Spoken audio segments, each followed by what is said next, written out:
премахване на монополите, справедливо възнаграждение и осигуряване на заетост и не на последно място зелена икономика.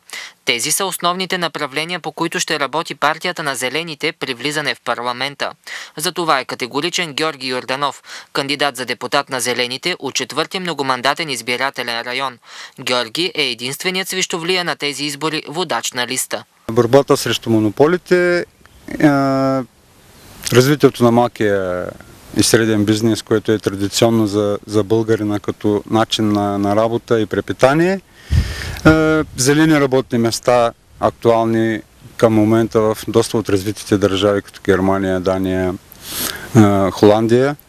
Георги Йорданов е магистър международни икономически отношения в Стопанска академия Димитър Ценов.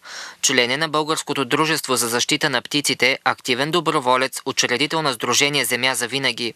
Инициатор е и изпълнител на образователни дейности за деца, на скаутски походи и палаткови лагери в региона и години наред работи по различни екологични проблеми. Ние като част от цялостните действия на зелените и хора, свързани с зелените, различни екологични неправителствени организации, работим по различни каузи.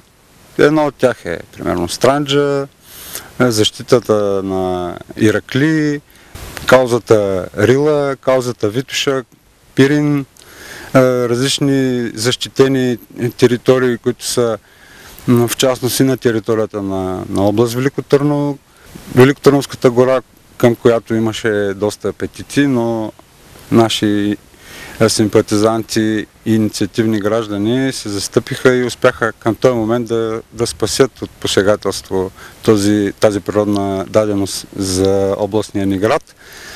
Но АЕЦ Белене е една от съществените каузи, по които ние имаме доста активности. Борбата срещу шистовия газ и не на последно място е едно от най-важните неща, които към този момент ще се развива като кауза и идея за противопоставяне ГМО. Въпреки наличието на някакво законодателство, което ограничава разпространението в природата на генномодифицирани организми, ние сме за това да бъде тотална забрана, защото малката територия на нашата България за много кратък срок би се превърнала в това, което не искаме да виждаме ни с загубена природа и изкуствена среда. Зелените са убедени, че могат да бъдат изненадата на тези избори и да влезат в парламента, така както е в много европейски страни, за чието ред и стандарт българите в момента само мечтаят. Смятам, че заслужаваме доверието.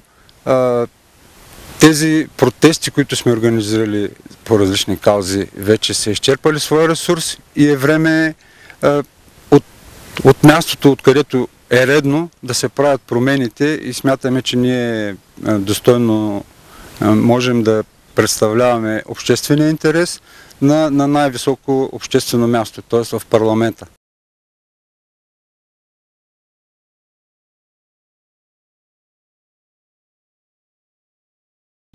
Уважаеми